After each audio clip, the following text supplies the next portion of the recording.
اس کو الحدیث المسلسل کہتے ہیں۔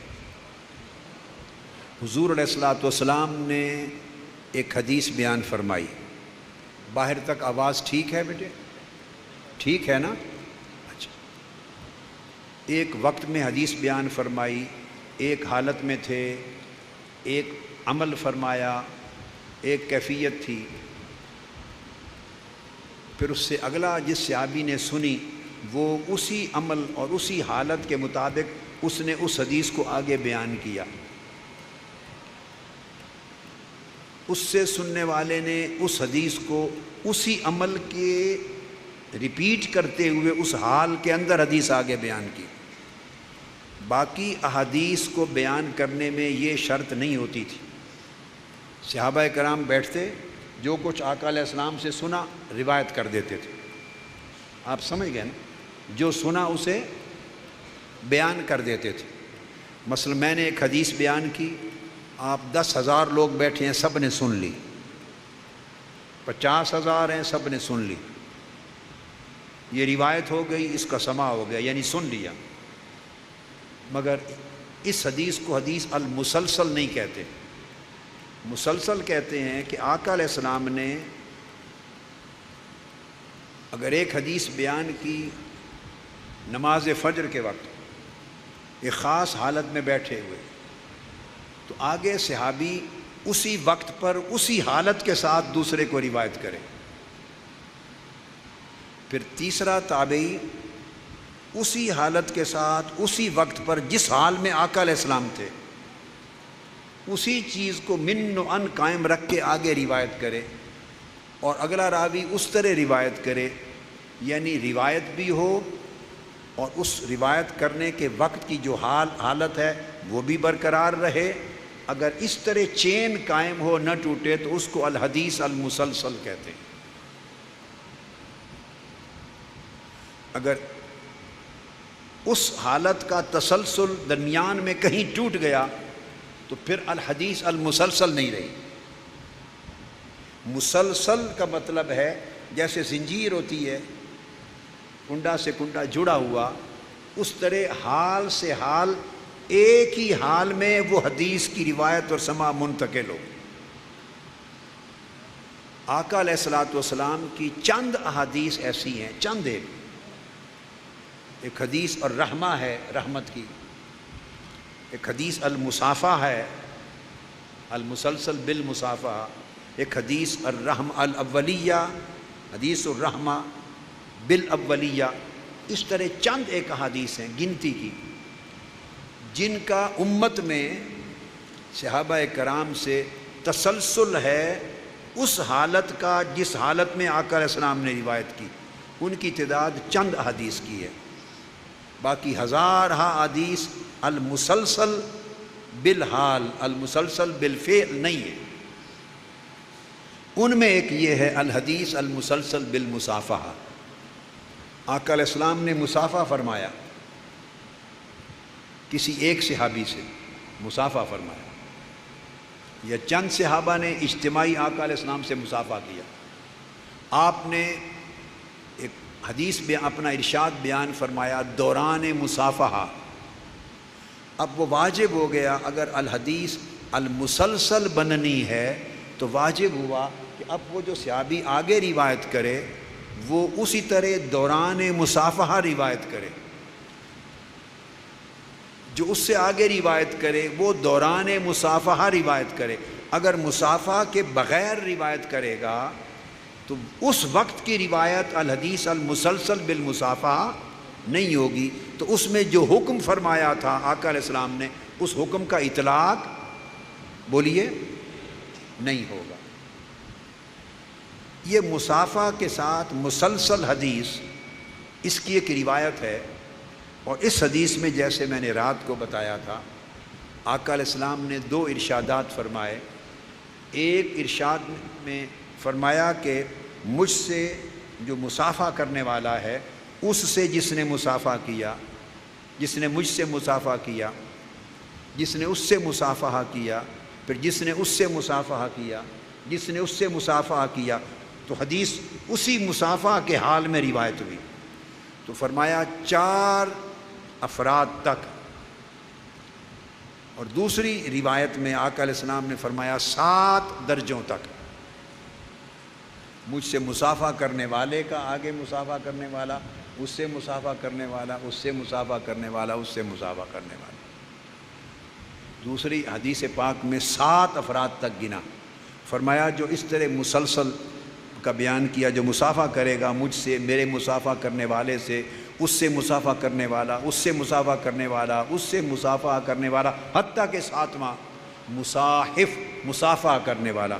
آقا علیہ السلام نے فرمایا قیامت کے دن اس کی شفاعت کرنا جنت میں لے جانے کے لیے میرے اوپر واجب ہو گیا۔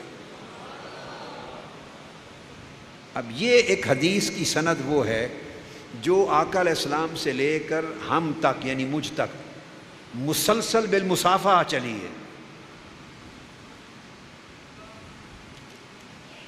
اور اس میں نے جن سے مصافحہ کے دوران جن بزرگوں سے یہ حدیث لی، مصافحہ کے دوران سماعت کی، وہ آقا علیہ السلام سے مصافحہ کرنے والوں کی قطار میں چوتھے شخص تھے۔ کتنے؟ چوتھے شخص تھے، یعنی انہوں نے اپنے جن شیخ سے، بزرگوں سے حدیث لی مصافحہ کے ساتھ، وہ تیسرے تھے، اور انہوں نے جن سے لی حدیث مصافحہ کے دوران وہ دوسرے تھے۔ بس کل 3 افراد مجھ سے پہلے اس سند میں ہوئے، تینوں کی عمر 100 سال 120 سال 100 سال 120 سال کے قریب تھی، اور جو تیسرے بزرگ تھے ان سے پہلے، انہوں نے یہ حدیث لی تھی حضرت قاضی شمہورش الجنی، آقا علیہ السلام کے کچھ صحابہ جنات بھی تھے۔ قرآن مجید میں ہے نا، ما خلقت الجن والانس الا لیعبدون، 2 طبقے ایسے ہیں جن کا قیامت میں حساب و کتاب ہوگا۔ یہ جو سورہ رحمان میں ہے فَبِأَيِّ آلَاءِ رَبِّكُمَا تُكَذِّبَانِ، تم دونوں اللہ کی کس کس نعمتوں کو جھٹلاؤ گے، بار بار آیا نا تکذبان، دونوں، اس کا خطاب انسانوں اور جنوں دونوں سے ہے۔ تو پوری سورہ جن نازل ہوئی جب آقا علیہ السلام کی بارگاہ میں جنات آئے تھے اور آقا علیہ السلام پر ایمان لائے اور وہ صحابہ بنے، وہ سورہ جن نازل ہوئی پوری ان کی شان میں۔ پھر آقا علیہ السلام ان کو مبلغ بناتے تھے، داعی بناتے تھے، نمائندہ بناتے تھے، اپنے قبائل میں بھیجتے، جیسے دیگر صحابہ انسان وہ اپنے اپنے طبقات میں آقا کے پیغام پہنچاتے، اس طرح جنات صحابہ جنات کے قبائل میں جا کے آقا علیہ السلام کی تعلیمات پہنچاتے۔ ان میں ایک صحابی تھے، ان کو حضور علیہ السلام نے جنات کے اوپر جج مقرر فرمایا تھا، وہ بڑے عالم فقیہ اور جج تھے، مفتی تھے جنات میں، تو ان کو قاضی مقرر فرمایا تھا، جج۔ تو جنات کے جھگڑوں کا وہ فیصلہ کیا کرتے تھے۔ ان کا نام تھا القاضی شمہورش الجنی، الجنی سے مراد جن، قاضی شمہورش ان کا نام تھا۔ انہوں نے آقا علیہ السلام سے مصافحہ کیا اور آقا نے مصافحہ کا شرف دیا، اور اس مصافحہ کے دوران یہ ارشاد فرمائی حدیث۔ ان کی عمر تقریباً 1200 سال ہوئی، جنات کی عمر اتنی ہوتی تھی۔ آقا علیہ السلام کی خدمت میں ایک مرتبہ ابلیس کا پڑپوتا ملا تھا آ کر، حدیث پاک میں آتا ہے۔ آقا علیہ السلام نے فرمایا تم کون ہو؟ اس نے کہا میں ابلیس کا پڑپوتا ہوں۔ تمہارا نام کیا؟ فرمایا نسب بیان کرو۔ اس نے بتا اپنا نام، اپنے باپ کا، دادا اور پردادا ابلیس۔ یہ کتب حدیث، کتب سیر میں واقعات آتے ہیں۔ تو صحابہ کرام کو بعض اوقات آقا علیہ السلام پیچھے ٹھہرا دیتے تھے، ادھر بیٹھو، جنات ملنے کے لیے آئے ہیں، اور رات کے ٹائم پھر ان سے ملاقات کرتے، ان کو تعلیم دیتے۔ مکہ معظمہ میں ایک مسجد الجن ہے، جو حاجی جاتے ہیں عمرے پر اور حج کرنے، سنا ہوا ہے نام؟ اب تو انہوں نے نام مٹا دیے ہیں، پہلے زمانے میں لکھے ہوتے تھے، اب بھی ہے مسجد الجن۔ یہ وہ مسجد ہے جہاں جنات آقا کی بارگاہ میں آ کے ملتے تھے اس مقام پر۔ اور آنسو گرتے تھے، ان کی آوازیں آتی تھی۔ صحابہ کرام پوچھتے یا رسول اللہ آنسو گرتے ہیں، رونے کی آواز آتی ہے، ہمیں نظر نہیں آتے کون؟ فرمایا جنات ہیں، یہ قرآن کی تلاوت سن رہے ہیں اور رو رہے ہیں۔ ایسے بہت سے واقعات، ان میں سے ایک قاضی شمورش الجنی صحابی تھے۔ اب جنات کی عمر تو پہلے 7,000 8,000 سال بھی ہوتی تھی۔ جو ابلیس کا پڑپوتا ملا تو اللہ جانے اس کی عمر کتنی ہوگی۔ ایک جن آیا آقا علیہ السلام کی بارگاہ میں، تو اس نے کہا میں موسیٰ علیہ السلام کے زمانے میں ان پر ایمان لے آیا تھا، اس وقت سے آپ کے انتظار میں ہوں، پھر عیسیٰ علیہ السلام پر ایمان لایا، اب آپ پر ایمان لا رہا ہوں۔ ایسے بہت سے واقعات ہیں۔ میں ایک اگلے سال تک میں ایک کتابچہ احادیث کا مرتب کر دوں گا، چھپ جائے گا۔ وہ احادیث ہیں جن میں صرف ان جنات کے نام ہیں جو نامور صحابی ہوئے، حدیث کی کتابوں سے ان کے نام ہیں، اور جن جن حدیث کی کتابوں میں ان کا ذکر ہے اس کے ساتھ حدیث کی پوری کتاب چھاپ دوں گا۔ ابھی تیار تھی لیکن میں نے کہا اب اس وقت یہ چھاپ نہیں سکتے، تو میں ان کو دے دوں گا، اگلے سال چھپ جائے گی۔ اب آپ سمجھ گئے؟ تو یہ 1200 سال ان کی عمر ہوئی، اور ان کا وصال مجھے کسی بزرگ نے بتایا کہ شام کے اندر ہوا۔ رہنے والے تھے افریقہ کے، شنقیط، یہ جو موریتانیہ وغیرہ کا علاقہ، موریتانیہ کے علاقے کے جنات میں سے تھے۔ شام میں وفات ہوئی، 1200 سال عمر ہوئی۔ اب اس کے بعد 200-250 سال بنتے ہیں تو صرف 3 بزرگ محدثین ائمہ اولیاء اور آئے 200-250 سال میں، اور جن سے میں نے لی ان کی اپنی عمر 100 سال سے زائد تھی لبنان میں۔ اور جب میں نے ان سے حدیث المسلسل بالمصافہ لی تو میرے ساتھ حسن بھائی براہ راست شریک تھے، یہ میرے ساتھ تھے۔ جب بعد میں ان سے کوئی لے گا تو یہ اگلا نمبر نہیں ہوگا، جو میں 5واں مصافہ کرنے والا ہوں اس سند میں، حسن بھائی بھی 5واں مصافہ کرنے والے ہیں۔ ہم اکٹھے میرے ساتھ تھے جب حدیث المسلسل بالمصافہ ان سے اجازت لی۔ لبنان کے پہاڑوں پر ان کا قیام تھا، امام نبہانی کے شاگرد تھے۔ آپ سمجھے بات کو؟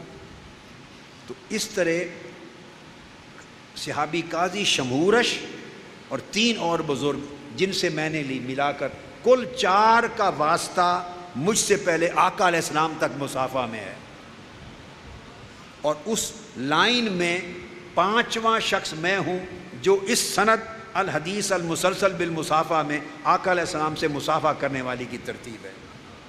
اور آج آپ جو شریک ہو رہے ہیں، کئی دوسری مرتبہ اور بہت سے پہلی مرتبہ، وہ اس لیے میں نے کہا مصافہ کی قطار نہ ٹوٹے، آپ سارے چھٹے مصافہ کرنے والے ہو جائیں گے۔ اور آقا علیہ السلام نے جو بشارت دی تھی 7 مرتبہ کی، کہ 7 مرتبہ تک مصافہ کرنے والے کی قطار میں جو ہوگا ان پر میری شفاعت واجب ہو گئی جنت کے لیے، آپ تاکہ اس دائرے کے اندر آ جائیں۔ اب آپ سمجھ گئے بات؟ یہ میں نے کیوں زور لگایا کہ کسی کا مصافہ کا چین دوسرے سے نہ ٹوٹے، ورنہ وہ رہ جائے گا۔